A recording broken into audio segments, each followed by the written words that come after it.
नमस्कार दोस्तों, आज से हम लोग व्यवसायिक मैथ शुरू करते हैं और उसमें पहला चैप्टर हम लोग लेके चलते हैं परसेंटेज। चलिए, प्रतिशत सबसे पहले समझते हैं प्रतिशत है क्या। तो प्रतिशत को अगर हम कहें तो प्रति प्लस शत से मिलकर बना हुआ है। प्रति का मतलब हमारा हो गया बटा और शत का मतलब कितना हो गया 100, यानी बटा 100 यानी 1/100। और परसेंटेज को हम संकेत में साइन दे दिए। तो मतलब कहीं भी अगर परसेंटेज का हमारा साइन दिख जाए उसका मतलब कितना समझेंगे 1/100। मतलब अगर 50% कहीं लिखा है तो इसका मतलब हो गया 50 और गुने परसेंटेज के जगह पर 1/100। तो मतलब हम कितना कह सकते हैं 50/100। उसी तरह कहीं लिखा हो 20%, इसका मतलब कितना लिख लेंगे 20/100। चलिए, इससे संबंधित कुछ क्वेश्चन देखते हैं। जैसे हमको पहला क्वेश्चन यहाँ दिए, इसको हम लिखेंगे 4/5। और जब हमको परसेंटेज बताना है तो परसेंटेज का मतलब ही जानते हैं 1/100 नीचे होना चाहिए। तो यहाँ पे हम 1 जैसे लिख लेंगे 100 परसेंटेज के लिए, तो भैया 100 से गुना भी कराना होगा। कारण 100 से जब गुना कराएंगे तभी ना, या 100 से 100 खत्म होगा तो फिर हमारा 5/4 प्राप्त होगा। आगे बढ़ेंगे तो इसको लिख सकते हैं 5/4 गुने 100 और 1/100 के जगह पे क्या परसेंटेज। अब बताइए, यहाँ हमने क्या देखा कि कोई भी अगर भिन्न दिया हो तो केवल उससे 100 से गुना करा के परसेंटेज का साइन दे दिए तो परसेंटेज में बदल जाएगा। अगर हम 4 से डिवाइड करते हैं 100 को तो 25 और गुना करेंगे तो 125 परसेंटेज। उसी तरह दूसरा क्वेश्चन जब बनाना होगा, अब तो हम समझ गए कि कोई भी भिन्न को केवल 100 से गुना करा के परसेंटेज का साइन दे दो। बस आएंगे भोलू की तरह मुस्कुराएंगे और 2/5 के गुना क्या करा देंगे 100, यहाँ परसेंटेज का साइन हो जाएगा। इससे डिवाइड करेंगे तो 20 और गुना करा देते 40%। उसी तरह यहाँ अनुपात में दिया गया है, इसको क्या बदलना है परसेंटेज में। अनुपात को हम लिख सकते हैं बटा में। अब बटा में आ गया तो फिर ऊपर वाला ही काम 100 से गुना करा दो, परसेंटेज का साइन दे दो। इससे डिवाइड कर देंगे 25 और गुना करा देंगे तो कितना 25, तो यहाँ 75% आ गया। अब करा 8 कितने प्रतिशत के बराबर है। तो 8 को भैया हम लिख सकते हैं 8 और इसके नीचे हम 1 दे ही सकते हैं हर में। जैसे यह भिन्न में आया तो गुना करा दो 100 से, परसेंटेज का साइन के बराबर कितना हो गया 800%।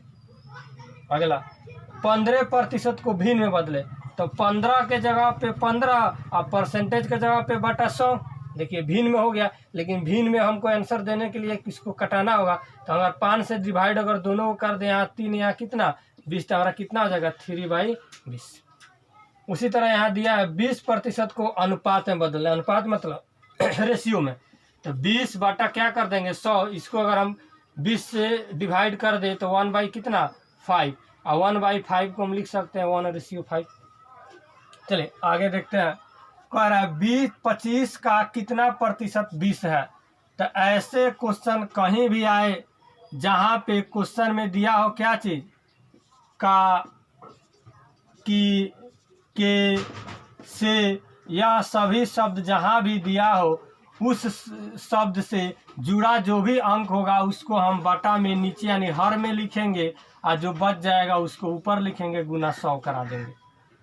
तो देखिए 25 के साथ का जुड़ा था तो इसको नीचे, 20 को ऊपर कर दिए गुना 100 और 25 से इसको 4 से डिवाइड कर दें, कितना हो गया 80%। उसी तरह यहाँ देखिए 7.2 kg का कितना प्रतिशत 18 है। तो देखिए का यहाँ जुटा है तो इसको नीचे रखना होगा, तो कितना रख लेंगे 7.2 और ऊपर क्या रख लेंगे 18। तो या ग्राम में है या केजी है तो केजी को भी ग्राम में बदलेंगे, सेम दोनों को सेम यूनिट में लाएंगे तो यहाँ कितना से गुना करा पर 1000 से। हम परसेंटेज में बदलने के लिए 100 से, या 2 जीरो से 2 जीरो डिवाइड हो गया, 2 दशमलव उड़ेगा तो 1 जीरो खत्म। इसको करा दीजिए कितना से 4, यानी कितना आ जाएगा 1/4 या कह सकते हैं 0.24%। चलिए आगे हम लोग देखते हैं 3 घंटे 2 दिन से कितना प्रतिशत है। देखिए यहाँ पे अब से आ गया तो अब 2 दिन को हमको नीचे रखना होगा और 3 घंटा है उसको ऊपर रखेंगे। 2 दिन को जब घंटा में बदलेंगे तो 24 से गुना करा देंगे और परसेंटेज में बदलने के लिए 100 से क्या करा देंगे गुना करा देंगे। अब आ गया ये, इसको सोल्व कर लेते हैं। या 3 से हम इसको डिवाइड करेंगे तो 8, 4 से इसको डिवाइड करेंगे तो 25, या 4 से 2 कितना आ जाएगा 25/4, यानी लिख सकते हैं 6.1/4 परसेंटेज। अगला किस संख्या का 75% 15 है? किस संख्या का 75% क्या है? 15 है। तो मानिए कहने का मतलब है किसी भी संख्या को जब लेके चलेंगे तो वो 75% 15 है। मतलब अगर हम 15 को 75 से भागा कर दे तो 1% का वैल्यू मिल गया। और कोई भी संख्या जितना ज़्यादा से ज़्यादा कौ परसेंट होगा? 100। तो जब 1% का वैल्यू मिल गया तो 100 से गुना करा दो तो पूरा संख्या मिल गया। बस इसको डिवाइड कर दीजिए 5 और 5 से इसको डिवाइड कर देंगे 20। हमारा कितना हो गया? 20 आंसर हो गया। उसी तरह यहाँ देखिए किसी संख्या का 20% 120 है तो उसी संख्या का 120% कितना होगा? तो सबसे पहले संख्या ज्ञात कीजिए। तो संख्या कितना 20% के बराबर कितना है? 120। तो 1% के बराबर हो जाएगा कितना? 120/20 से भाग कर देंगे तो 1% का वैल्यू मिल गया। 1% का मिल गया और क्वेश्चन में कह रहा है कि आप 120 बताइए। तो बस 120 से क्या करा देंगे? गुना। और बस इसको हम डिवाइड कर देंगे 6 और यहाँ हो जाएगा 700 कितना? 20। दोनों में मल्टीप्लाई करा दिए। अगला क्वेश्चन देखिए कह रहा है किसी संख्या के 60% में से 60 घटाने पे 60 प्राप्त होता है तो संख्या ज्ञात करें। तो मान लेते अगर कोई लड़का आया तो कहा बोलिए सर हम संख्या को x मान ले, x का 60% हम कर लिए। अब इसमें से 60 को भी घटा लिए और बराबर हमको कितना मिल गया? 60 मिल गया। तब इसको कह सकते हैं x गुने 60/100 और बराबर इसको इधर ले जाके जोड़ेंगे तो कितना? 120। 60 से इसको डिवाइड करेंगे 2 और क्रॉस मल्टीप्लाई करेंगे तो 100 में 2 से मल्टीप्लाई करेंगे कितना हो जाएगा? 200। हमारा आंसर हो गया। देखिए यहाँ जो क्वेश्चन हमको दिया गया है और इसमें कह रहा है x का कितना प्रतिशत y के बराबर है। तो सबसे पहले x और y का तो वैल्यू ही पता नहीं है। तो एक कंडीशन यहाँ दिया गया, इससे हम सोल्व करेंगे। चलिए यहाँ x माइनस वाई का 50% बराबर x प्लस वाई का 30%। दोनों तरफ परसेंटेज है तो परसेंटेज से परसेंटेज कैंसिल आउट, यहाँ 0 से 0 कैंसिल आउट। तो यहाँ कितना बच गया? 5। 5 में इसमें मल्टीप्लाई करें तो कितना होगा? 5x minus 5y equal to इधर करेंगे तो कितना? 3x प्लस कितना? 3y। आइए x को एक तरफ y को एक तरफ करेंगे तो इधर आएंगे तो कितना हो जाएगा? 2x इक्वल टू कितना? 8y। अब आगे ये केवल इसको बटा में कर लीजिए तो हमारा काम बन जाएगा। x by Y equal to 8/2 हो गया। अब आइए क्वेश्चन में कह रहा है x का कितना प्रतिशत y है। तो जिसके साथ का उसको नीचे, तो x का वैल्यू कितना है? 8। तो 8 को नीचे, y को क्या रख ले? ऊपर है, गुने क्या करा दे? सब ये डिवाइड हो जाएगा 4 है, 4 से डिवाइड कर देंगे 25। यानी कितना आंसर हो गया? 25%। चलिए यहाँ क्वेश्चन दिया है a b का 5 गुना है यानी a इक्वल टू है 5b के। तो अब इसको हम लिख सकते हैं a by B equal to कितना हो जाएगा? 5/1 हो जाएगा। यानी a का वैल्यू 5 और b का वैल्यू 1। अब क्वेश्चन में कह रहा है तो b a से कितना प्रतिशत कम है। जहाँ क्वेश्चन आ जाए कम का और चाहे अधिक का, कितना प्रतिशत कम चाहे कितना प्रतिशत क्या चीज? अधिक। जिसे हमको बताना है कम कितना प्रतिशत कम है। तो कम किससे होगा? ज्यादा वाले से। तो कोई ना कोई ज्यादा होता, तो दोनों में ज्यादा कौन है? ए। यानी जो ज्यादा होगा उसको नीचे कर लिए 5। कितना ज्यादा है भैया इससे? तो 4। तो 4 को ऊपर रख लिए और गुने क्या हो गया? 100। आइए तो क्वेश्चन में कह रहा है ए से कितना कम है। तो अब यही ना हम कहेंगे बी जो है 5 से यानी कितना कम है? 4 कम है। तो आइए अब इसको बस डिवाइड कर दे 20 कितना हो गया? यानी 80% हो गया। उसी तरह यहाँ क्या दिया? राम क्या है? श्याम से 20% अधिक है। तो श्याम क्या है? राम से कितना कम है? तो एक अधिक है, क्या है? कम है। मान लीजिए यहाँ हो गया राम, यहाँ हो गया क्या चीज? श्याम। तो क्वेश्चन में कह रहा है राम क्या है? श्याम से 20% अधिक है। तो अगर श्याम का 100 तो राम का 120। अगर इसको हमको कम परसेंटेज में बताना होगा तो कहने का मतलब कमी में बताना है तो कोई ना कोई ज्यादा, तो कौन ज्यादा है? 120। उसको लिख लेंगे नीचे। कितना कम है ये? 20। तो 20 ऊपर। अब गुने क्या हो जाएगा? 100। इससे डिवाइड कर देंगे 6। ये हो जाएगा 50/3 यानी 16.2/3%। ठीक है। उसी तरह यहाँ पाइए एक चाय के मूल्य में 20% की कमी होती है तो खपत में कितने प्रतिशत की वृद्धि करेगी? खर्च पे कोई प्रभाव ना करे। कहने का मतलब कि भाई चाय का दाम घट गया तो सामान ज़्यादा ही मिलेगा, कुछ ना कुछ ज़्यादा मिलेगा। अब कितना आपको ज़्यादा मिलेगा ताकि आप खरीद के लाएंगे कि खर्च में कोई क्या हो? परिवर्तन नहीं हो। तो शुरू में कितना था, अगर 100 रुपया, तो अब कितना हो गया 80 रुपये। तो कह रहा कितना वृद्धि हो गया। तो बताइए भैया वृद्धि क्या हो गया। अब तो यह हमारा क्या था 80 से अब हमको 100 वाला सामान मिल रहा है, तो इसमें क्या करेंगे 80 को नीचे कितना ज़्यादा मिलेगा 20 ज़्यादा मिलेगा, 20 ज़्यादा मिलेगा, दोनों का डिफरेंस 20। अब उन्हें क्या आ जाएगा 100, इसको डिवाइड कर देंगे 4, इसको कर देंगे कितना 25%। ध्यान रखिएगा ऐसे अब क्वेश्चन को बनाने के लिए ध्यान रखेंगे हम क्या चीज़, जितना कमी का है चाहे अधिक है उसको ऊपर लिख लेंगे। जैसे मान लीजिए आप 20% अधिक कह रहा था तो 20 को हम ऊपर लिख लीजिए। अब बस 20% अधिक कह दिया ना तो उसको ऊपर लिख लिए। अब बस इसको क्या कर दीजिए 100 में जोड़ दीजिए, तो 100 में 20 को जोड़ना तो कितना होगा 120, आप गुने करा दीजिए 100।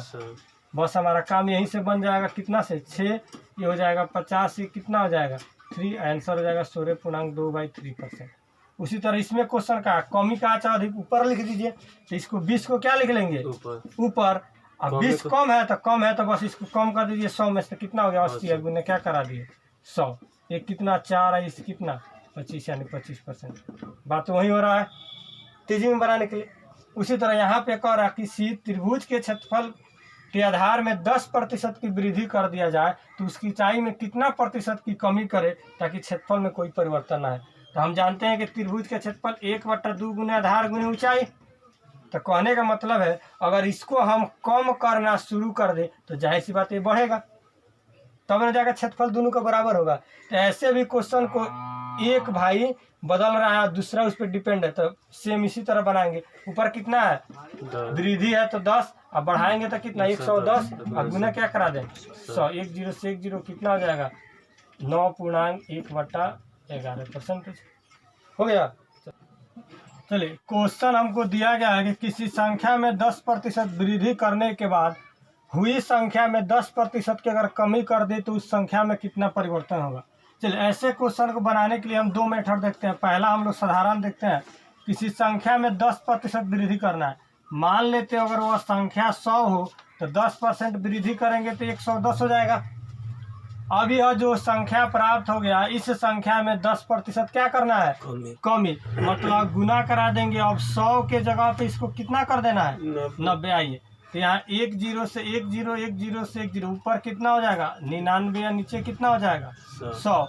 अब क्वेश्चन में बताइए हमारा ओरिजिनल पहले 100 था, अब जाके वह 99 हो गया, तो घटा कि बढ़ा घाटा, तो घट गया, तो मतलब यहाँ पे क्या हो गया कमी। कितना का कमी भैया इसमें हो रहा है तो 1 का कितना पे तो 100 पे या गुने परसेंटेज बनाना है, यानी बराबर कितना हो गया 1% क्या हो गया कम हो गया। यहाँ पे वही दूसरा हमको मेथड अपनाना है। एक यहाँ पे फार्मूला होता है कमी या वृद्धि परसेंटेज जो होता है m + n + m गुने n/100। यहाँ जो वृद्धि होगा तो प्लस लेना होगा, कमी होगा तो क्या लेना होगा माइनस। आइए जैसे शुरू में क्या किया 10% वृद्धि, तो हम +10 ले लेंगे, उसके बाद 10% कमी, तो n के जगह पर कितना -10, अब प्लस हो जाएगा 10 गुने, अब n के जगह पर कितना लिखेंगे -10 बटा 100। यह 10 से 10 कैंसिल हो जाएगा, 1 0 से 1 0, 1 0 से 1 0, तो बराबर कितना हो जाएगा -1। यह परसेंटेज आ गया, तो माइनस बताता है कमी को, अगर यहाँ प्लस आता तो किसको बताता है वृद्धि को, तो यहाँ पे माइनस किसको बताएगा तो मतलब हमारा कमी कितना हो गया 1%। चलिए अगला क्वेश्चन कह रहा किसी पुस्तक के मूल्य में 25% की कमी करना है, तो -25, उसके बाद मूल्य में 20% का वृद्धि करना है तो +20, अब प्लस हो जाएगा -25 गुने 20, अब बटा कितना 100। आइए इससे इसको डिवाइड कर देंगे 5 और 5 से डिवाइड कर देंगे तो यहाँ कितना हो जाएगा 5 हो जाएगा। ये दोनों को अगर हम करते हैं तो -5 और -5 इक्वल कितना -10%, या क्या बताएगा कमी, यानी मूल में शुद्ध परिवर्तन कितना होगा 10% का कमी। अगला देखिए कह रहा किसी आयत की लंबाई को 20% बढ़ाएं और चौड़ाई को इतना कम करें तो क्षेत्रफल क्या होगा। तो देखिए आयत का क्षेत्रफल बराबर होता है एल गुने क्या चीज़ का, दोनों पे डिपेंड कर रहा है। तो जहाँ 2 वैल्यू हो जाए तो इस पे आ जाएंगे, तो क्या हो जाएगा वृद्धि के लिए +20, कमी के लिए -20, अब +20 गुने -20 बटा कितना, यह कैंसिल, एक जीरो से एक जीरो, एक जीरो से एक जीरो, कितना हो गया -4% क्या हो गया कमी, यानी इसके क्षेत्रफल में 4% माइनस की क्या हो जाएगी कमी हो जाएगी। चलिए एक क्वेश्चन यहाँ दिया है कि किसी स्कूल में 60% लड़कियां हैं और 440 क्या है लड़के, तो विद्यार्थी की संख्या, तो अगर यह जो संख्या किसका दिया है लड़कों, तो अगर 440 लड़के हैं तो कितना परसेंटेज होंगे 60% लड़के, 40%, क्योंकि टोटल 100% होंगे और उसमें अगर 60 लड़कियां हैं तो जो बच गए वो क्या होंगे लड़के। तो हमारा 440 को 40 से भागा कर दिए तो 1% का वैल्यू मिल गया और टोटल स्कूल में विद्यार्थी को परसेंट 100, तो 100 से मल्टीप्लाई करा दीजिए, 1 से 11 से गुना करेंगे तो 1100 टोटल विद्यार्थी हो गए। वहीं अगर पूछता कि लड़की की संख्या बताए, सपोज है अगर गर्ल का बताना होता तो लड़के कितना है 440, तो 440 को कितना परसेंटेज, तो 60 लड़कियां, तो जो बच गए वो लड़के होंगे 40 नहीं होते। अब आइए जब 1% का वैल्यू में लड़कियां 60 है तो 60 से क्या करा लेते गुना, यहाँ 1 जीरो से 1 जीरो, इससे काट देंगे 11 यानी 110 मल्टीप्लाई कराएंगे तो 660 क्या हो जाती लड़कियां हो जाती। हो गया। देखिए क्वेश्चन में आज दिया गया है एक व्यक्ति के आय में 20% अपने बेटे को क्या कर देता है दे देता है, तो मान लेते उस व्यक्ति का टोटल जो आय होगा 100 रुपया होगा, अगर 20% अपने बेटों को दे दे तो उसके पास कितना बच जाएगा 80%। अब कह रहा जो बच गया उसका भी यानी शेष का 30% अपने छोटे बेटों के दे दिया, तो जब 30 दे देगा तो अभी भी कितना उसके पास बच जाएगा 70। अब 70 जो बच गया, अभी अब बचे हुए भाग का वह 10% क्या कर देता है दान कर देता है, कितना बचा लिया 90%। अब भी उसके पास कितना रुपया है 10,080, जितना है उतना लिख लिए। अब बस आइए डिवाइड कीजिए, 1 जीरो से 1 जीरो, 1 जीरो से 1 जीरो, यहाँ 1 जीरो से 1 जीरो। अब 9 से इसको हम डिवाइड करेंगे तो हमको मिल जाएगा 11 20, फिर इसको हम 8 से डिवाइड करेंगे तो कितना 140, और 7 से डिवाइड करेंगे तो कितना 20, तो हमारा x बराबर कितना आएगा 20 में इससे मल्टीप्लाई करेंगे तो कितना 20 पे 3 जीरो यानी 20,000 रुपया। चलिए अगला क्वेश्चन VVI क्वेश्चन है, SSC से लेकर रेलवे, बैंक और ITI पॉलिटेक्निक सभी क्वेश्चनों में मस्ट क्वेश्चन है, हु बहु पूछा जाता है विदाउट डाटा चेंज।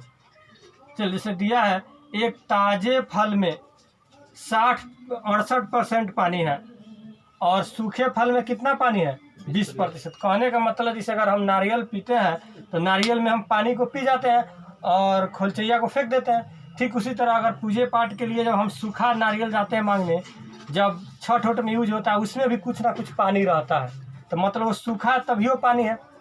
तो अब हमको बताना है कि अगर हम 60 केजी ताजे फल अगर तोड़ के लाए तब उससे सूखा फल हमको कितना मिलेगा। तो मानते हैं 100 केजी जब हम ले लेंगे तो उसमें 1 केजी हमको सूखा फल मिलेगा। अब भाई एक काम करते हैं, या 100 केजी अगर सूखा फल है तो उसमें पानी कितना होगा, ताज़ा फल में पानी कितना है 68, तो ओरिजिनल कितना बचेगा जो विदाउट पानी का होगा 32%, तो 100 का ही 32% ही ओरिजिनल होगा। अब आइए लेकिन 100 से हम लोग तो 1 से निकाले थे सूखा फल, और सूखा फल में भी होता है पानी, तो उस पानी को छाड़ दे तो फिर हमको पूरा ओरिजिनल मिल जाएगा जिसमें थोड़ा भी पानी नहीं हो। तो इसमें कितना पानी है 20, तो कितना 20 बच जाएगा 80, यह दोनों बराबर। अब आइए यह 100 से 100 कैंसिल आउट और हम 1 जीरो से 1 जीरो इसको डिवाइड करते कितना 4, क्रॉस मल्टीप्लाई करेंगे तो इसका कितना हो गया 40 केजी हो गया। चलिए अगला क्वेश्चन देखिए, कह रहा है एक परीक्षा में 1000 लड़के 800 लड़कियां है और 60% लड़के 40% लड़कियां परीक्षा में क्या होते हैं उत्तीर्ण होते हैं, तो अनुत्तीर्ण का परसेंटेज, अनुत्तीर्ण का मतलब कितना फेल होगा। ताई अगर हमको बताना होगा फेल का या अनुत्तीर्ण का परसेंटेज तो सब नीचे क्या होता है टोटल संख्या लेते हैं, तो टोटल संख्या कितना हो जाएगा 1000 प्लस 800। आइए ऊपर हमको बताना है कितने परसेंट लड़के क्या हो गए फेल हो गए। देखिए 1000 में 60% लड़के पास हुए तो फेल कितना हो गया 40, तो 1000 का जैसे हम करेंगे 40 तो कितना होगा 400। प्लस अब 800 हमारे लड़कियां में 40% लड़कियां क्या हो गई, पास हो गई, तो फेल कितना हो गई, 60। अब बस इसका 60 निकालेंगे तो कितना होगा, 480। अब गुना हम क्या करा देंगे, 100, जब परसेंटेज निकालना आगे बढ़ेंगे तो कितना होगा, 880 बटा 1800 गुने क्या हो जाएगा, 0 से 0। अब इसको हम काट देंगे तो 4 0, यहाँ कितना हो जाएगा, 9 से इसको डिवाइड कर लीजिए। डिवाइड करेंगे तो हमको मिल जाएगा 48.88 क्या चीज़, परसेंटेज। चलिए अगला एक क्वेश्चन देखते हैं, अच्छा क्वेश्चन है, इसको भी हम लोग VBI लेके चलेंगे। जैसे दिया हुआ है 300 ग्राम चीनी के घोल में कितना, 40% क्या है, चीनी। तो अगर हमको केवल अगर चीनी को बताना होगा तो इसका अगर जैसे हम लोग निकालेंगे 40% तो कितना हो गया, 120 ग्राम उसमें क्या होगा, चीनी होगा, बाकी क्या होगा, पानी। तो मतलब 120 ग्राम चीनी तो 180 क्या हो गया, पानी हो गया। अब कर इसमें कितना ग्राम चीनी मिलाए, तो मान लेते हैं इसमें 100 हम चीनी मिलाए, तो अब नया जो घोल हमको मिलेगा उसमें 50% चीनी होगा। तो अगर 50% ऊपर वाला चीनी है तो जो बच गया वो पानी, तो 50% ही ना पानी होगा, इक्वल। अब आइए 50 से 50 कैंसिल और क्रॉस मल्टीप्लाई कीजिएगा तो 120 प्लस x इक्वल टू 180, तो यहाँ पे x बराबर कितना हो गया, 60 ग्राम, हमारा आंसर हो गया।